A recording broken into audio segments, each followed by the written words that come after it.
عبادتوں سے صدایا حسین کی آئے، عبادتوں سے صدایا حسین کی آئے، ریاضتوں سے صدایا حسین کی آئے، عبادتوں سے صدایا حسین کی آئے،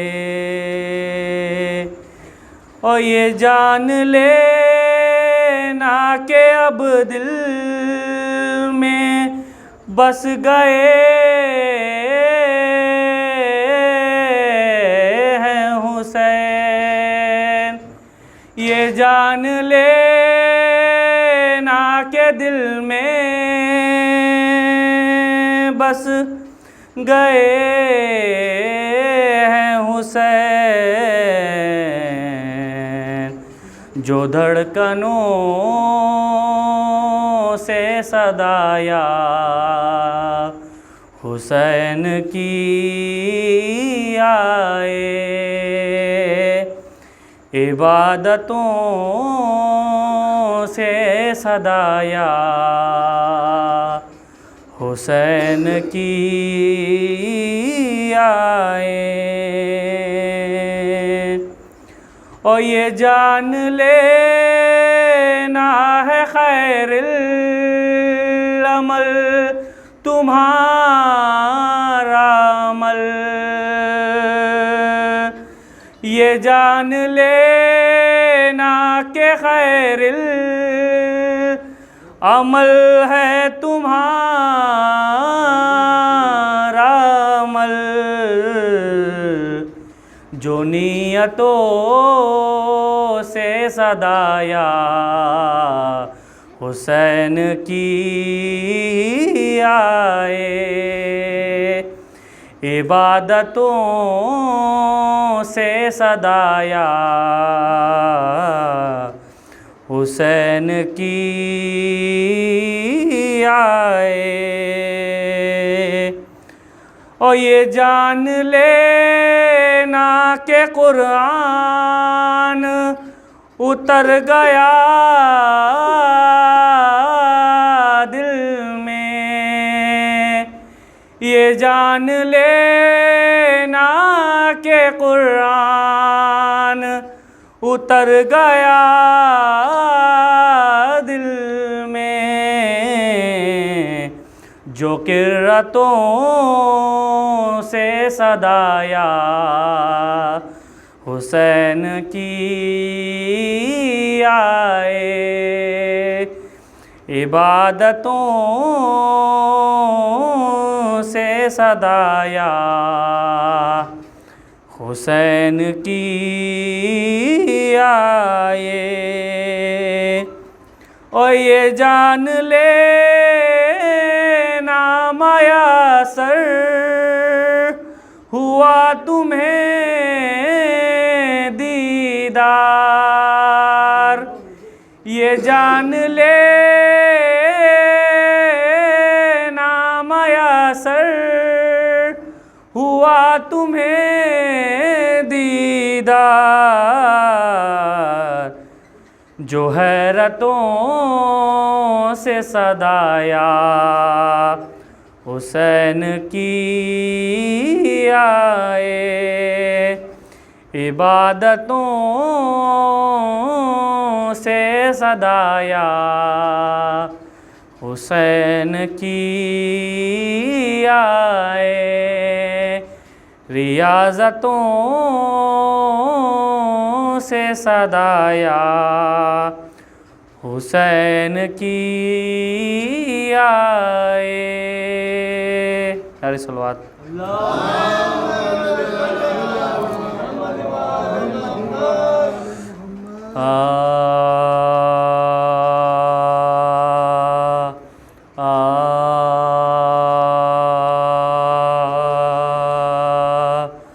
آؤ رو لے شہ کربلا کو، زندگی کا بھروسہ نہیں ہے۔ آؤ رو لے شہ کربلا کو، زندگی کا بھروسہ نہیں ہے۔ جو بھی گرتا ہے اس غم میں آنسو، کوئی بیکار جاتا نہیں ہے۔ آؤ رو لے شہ کربلا کو، زندگی کا بھروسہ نہیں ہے۔ جب جلے ہوں گے خیمے حرم کے، جب چھینی ہوگی سر سے ردائے، کیا بنی ہوگی سیدانیوں پر، کیا بنی ہوگی سیدانیوں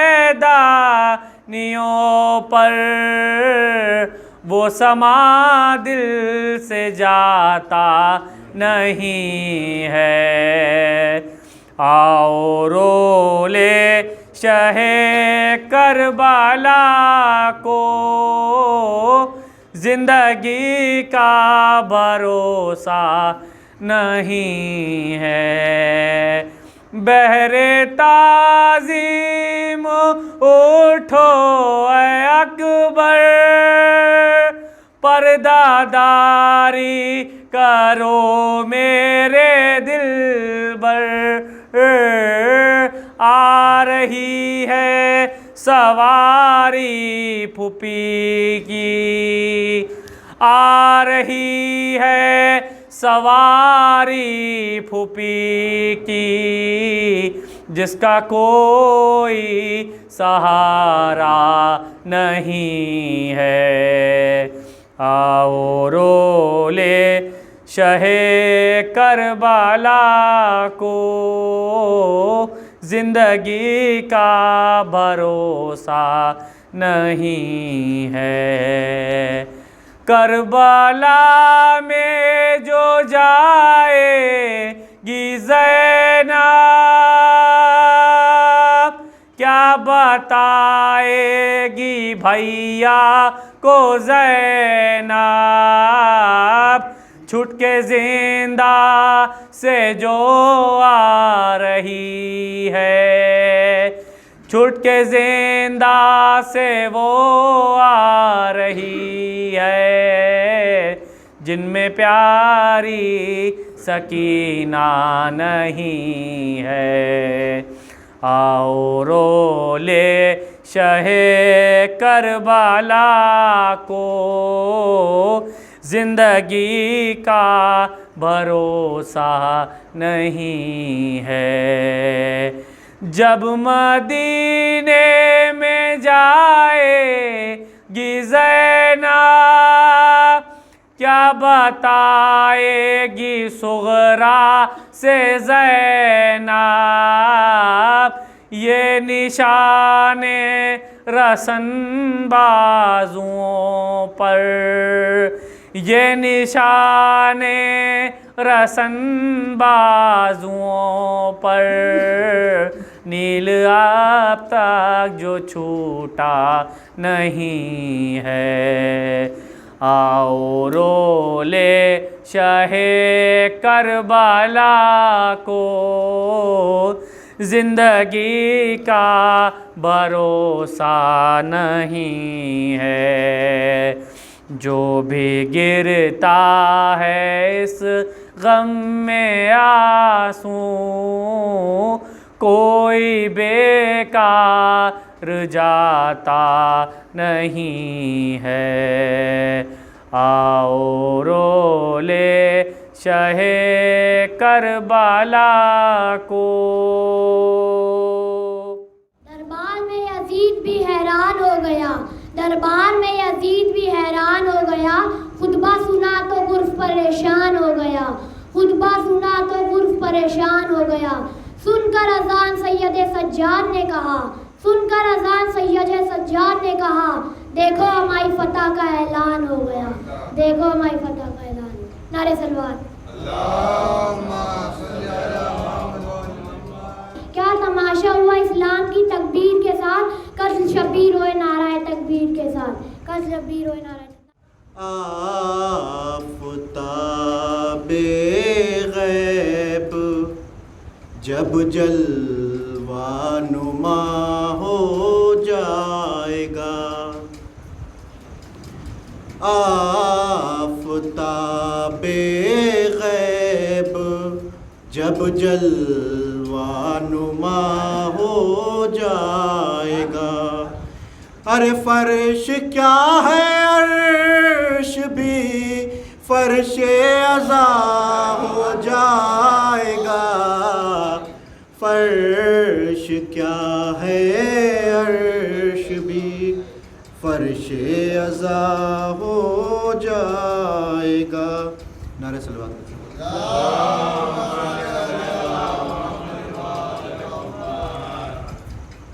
کہہ دیا رب نے محمد سے سلا دو. نعرہ صلوات.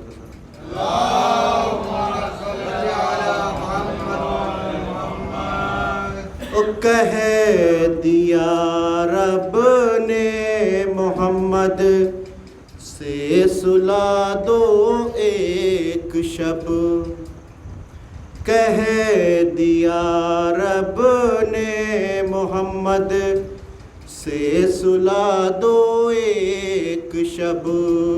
ارے ورنہ ہے در ساری دنیا کا خدا ہو جائے گا، ورنہ ہے در ساری دنیا کا خدا ہو جائے گا. نعرہ صلوات.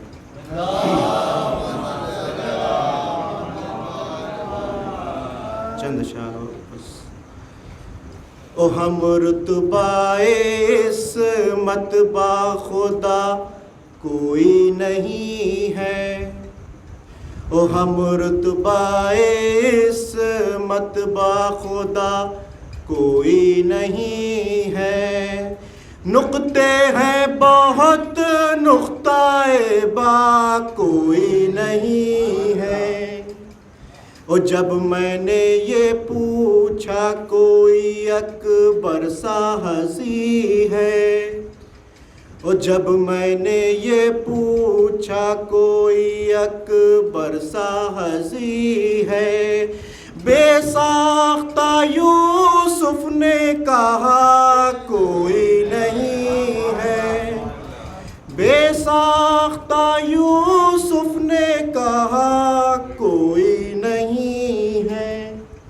او مٹی تو ہے مکے کی مدینے کی بھی طاہر، مٹی تو ہے مکے کی مدینے کی بھی طاہر. ان میں سے مگر خاک شفا کوئی نہیں ہے، ان میں سے مگر خاک شفا کوئی نہیں ہے.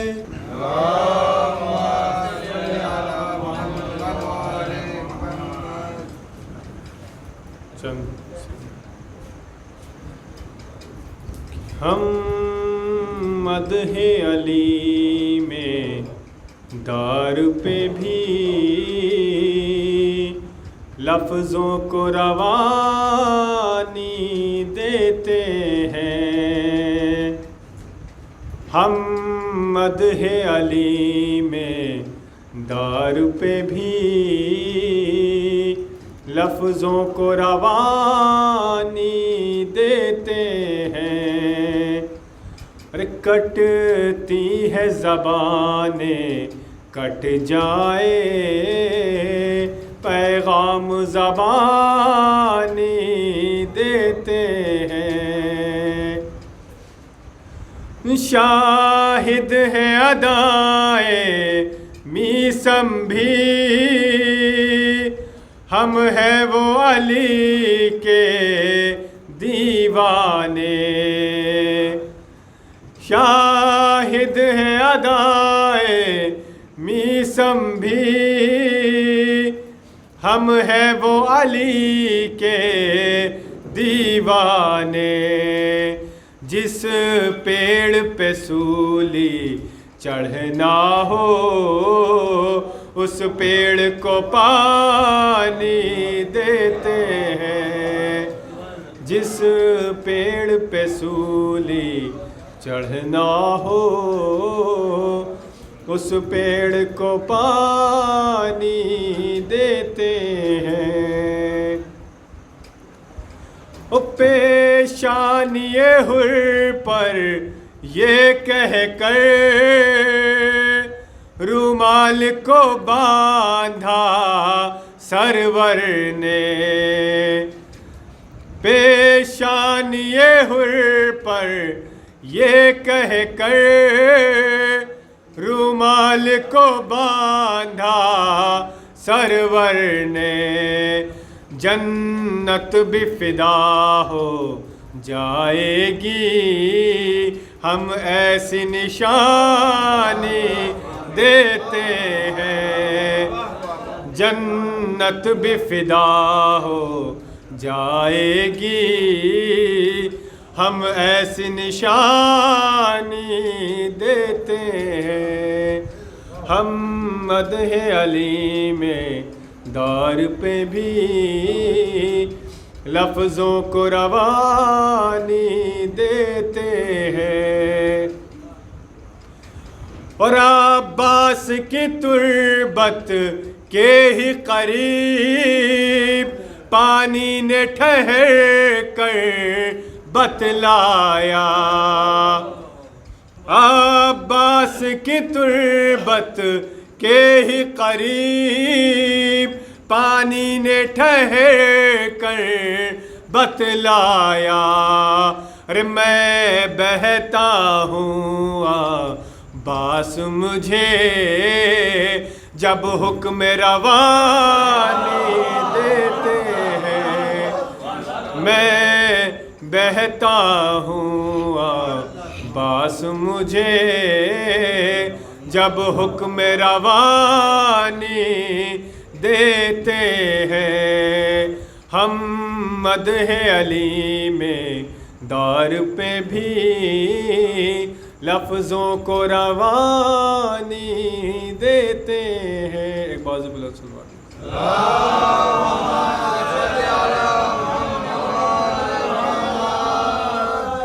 آج آخری مجلس اس فرض امام بارگاہ کی چار مصرے عزاداروں کے حوالے سے. ایک بازو بلند سلمان.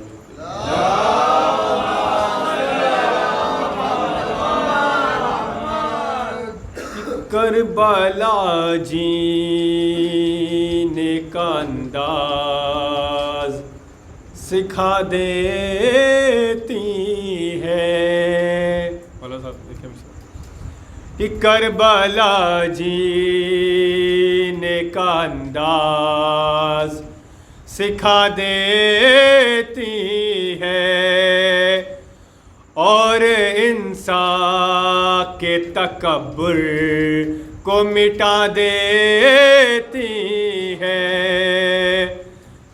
اور انسان کے تکبر کو مٹا دیتی ہے. تو قبر میں دیکھ کے مولا کو یہ کہتے تھے عزادار ارے موت کیا چیز ہے مولا سے ملا دیتی ہے. موت کیا چیز ہے مولا سے ملا دیتی.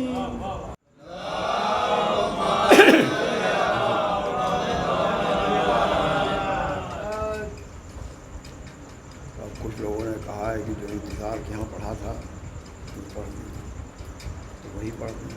یہ تو دوسرا بات ہے وہی پڑھ دیں. نعرہ سلوات.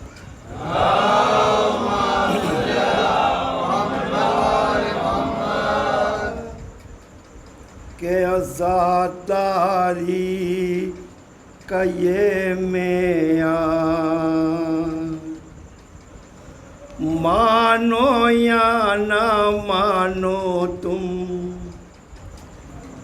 عزاداری کا یہ معیار مانو یا نہ مانو تم فرشتے بھی ہیں ماتم دار مانو یا نہ مانو تم عزاداری کا یہ معیار مانو یا نہ مانو تم بہت پچھتاؤ گے تم نے اگر حسنین کو چھوڑا. ایک شعر آپ لوگوں اس باتوں کے حوالے کر رہے ہیں کہ بہت پچھتاؤ گے تم نے اگر حسنین کو چھوڑا. یہی جنت کے ہیں سردار مانو یا نہ مانو تم عزاداری کا یہ معیار مانو یا نہ مانو تم.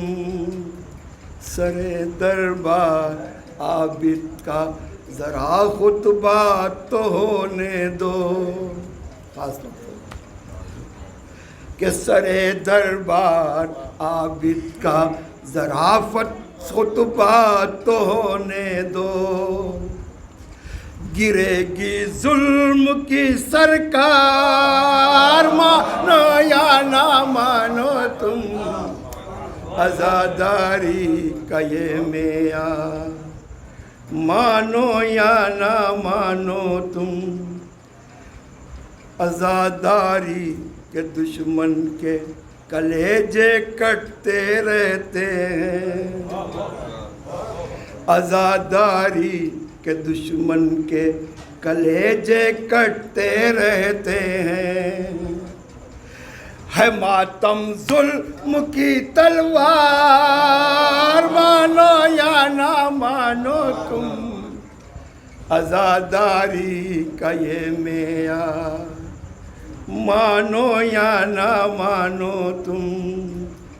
اور خاص طور سے یہ بھی شعر دے گا کہ اندھیرے سے نکل کر حر اجالے کی طرف آیا. خاص طور سے کہ اندھیرے سے نکل کر حر اجالے کی طرف آیا. ہوا جنت میں گھر تیار مانو یا نہ مانو تم عزاداری کا یہ معیار مانو یا نہ مانو تم. در غازی کے نوکر خیر کا احسان نہیں لیتے. عزاداری کن کن مرحلوں سے گزری ہے اور کتنی غربت میں بھی لوگوں نے کی ہے. آج کل تو بہرحال ماشاء اللہ سے اللہ اور ترقی دے ہے اور کس کس حالات سے گزری ہے. یہ تو جو بزرگ ہیں تھوڑے 50 سال سے اوپر کے وہ لوگ جانتے ہیں کس کس حالات سے. لیکن کبھی کسی سے کوئی مطالبہ نہیں کیا گیا عزاداری کے لیے کہ لاؤ ہمیں پیسے دے دو. بس نعرہ سلوات شعر آسمان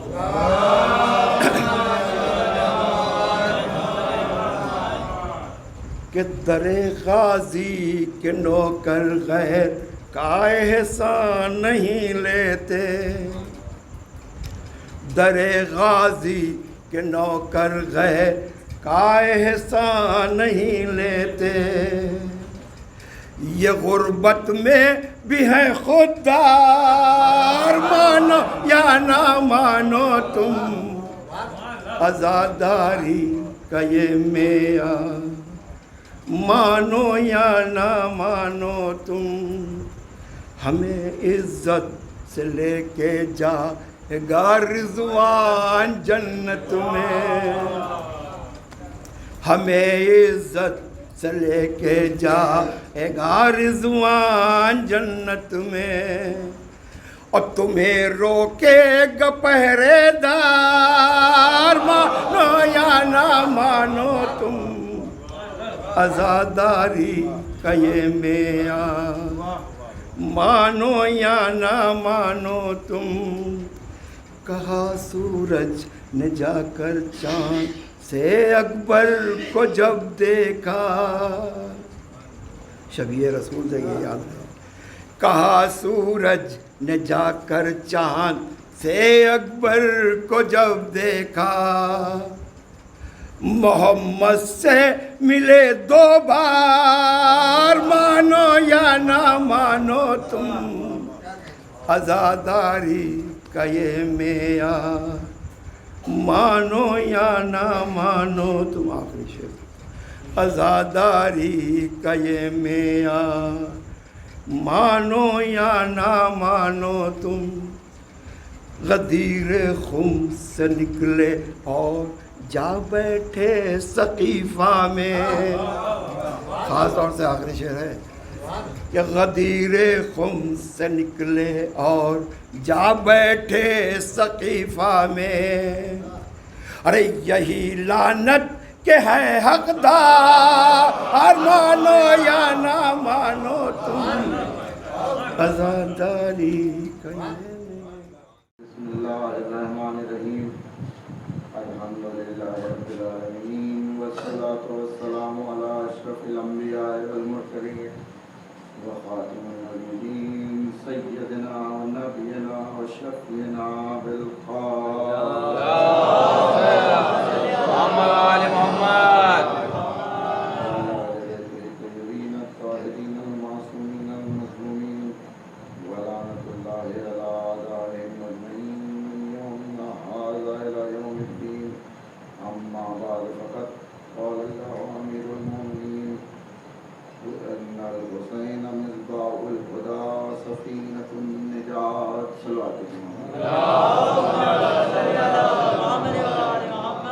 کرم ہے بی بی کا کہ ہمارے حصے میں یہ فرش عزا آ گیا، یا حسین کی محبت ہمارے حصے میں آ گئی، کیونکہ یہ فرش عزا وہ ہے کہ لوگ تمام ہیں کہ جو اپنی خوشیوں مناتے ہیں، ڈی جے لگا کر کے روڈ پہ نکلتے ہیں، جس طرح چاہتے ہیں اپنی خوشیاں مناتے ہیں، لیکن وہ اپنی خوشیاں منا کر کے اتنا مطمئن نہیں ہو پائے جتنا ہم حسین کا غم بنا کے مطمئن ہوئے۔ لوگ اپنی خوشیوں کو منا کے نہیں اتنا مطمئن ہوئے جتنے ہم حسین کے غم کو منا کے مطمئن ہو گئے، اور لوگوں کو اس غم سے کوئی پریشانی نہیں ہے، بلکہ لوگوں کو پریشانی یہ ہے کہ واحد حسین کی فرش عزا ایسی ہے کہ جو ہر کسی کو فکر دیتی ہے کہ آئیے دعوت فکر لیجئے۔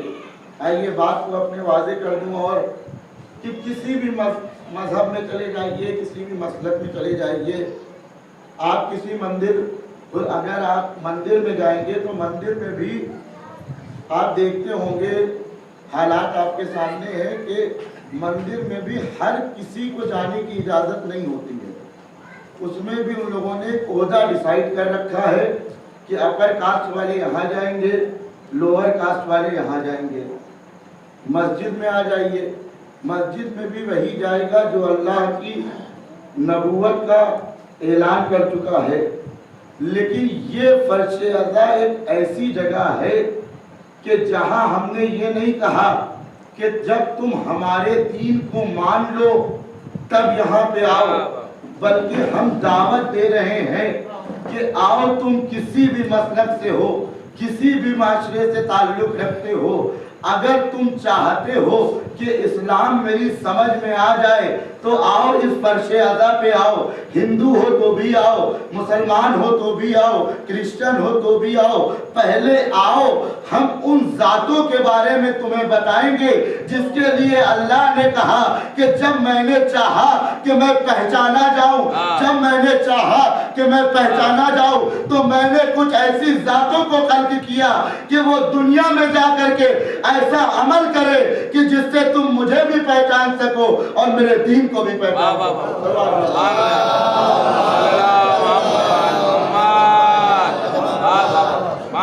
کہ تم مجھے بھی پہچان سکو، میرے دین کو بھی پہچان سکو۔ تو یہ فرش ازا سے جو لوگ دور بھاگ رہے ہیں، اس کا مین یہی ہے، جیسے آج کل اربعین چل رہے ہیں۔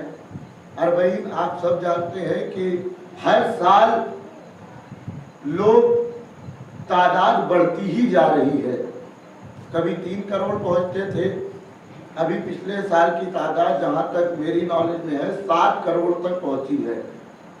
تو اربعین کیا ہے؟ یہ وہ ہے کہ حسین کے نام پہ اتنا کھلایا بھی جاتا ہے، اتنا پلایا بھی جاتا ہے کہ لوگوں کو اس سے تکلیف ہو رہی ہے کہ اربعین میں جب انہوں نے بلایا نہیں ہے تو 7 کروڑ چلے آ رہے ہیں، اگر یہ آواز دیں گے تب کتنے آ جائیں گے؟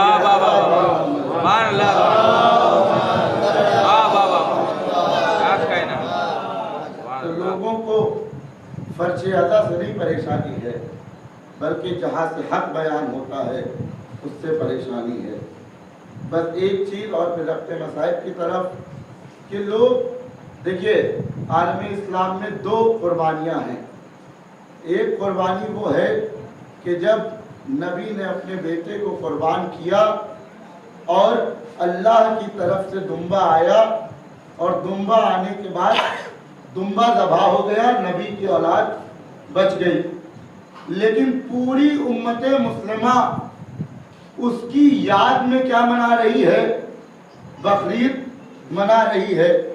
یہی تو ہمارا کہنا ہے کہ جب ایک نبی کی اولاد کی یادگار منانے کے لیے تم 1000 جانوروں کو قربان کر دے رہے ہو تو دوسرا تو وہ ہے کہ جہاں دمبا نہیں آیا بلکہ نبی کا نواسا خود ذبح کر دیا گیا تو تم یہ کہتے ہو یہ مجلس ازا بدعت، یہ فرش ازا بدعت، یہ تابوت بدعت، یہ محرم بدعت، یہ سینے پہ ماتم کرنا بدعت، یہ گریہ کرنا بدعت۔ کیوں؟ کیونکہ تم کو پتا ہے کہ یہ جو سینے پہ ماتم ہے یہ کر ضرور اپنے سینے پہ رہے ہیں، لیکن اس کی جو آواز ہے، اس کے جو تماچے ہیں وہ یزید کے چہرے پہ لگے ہیں۔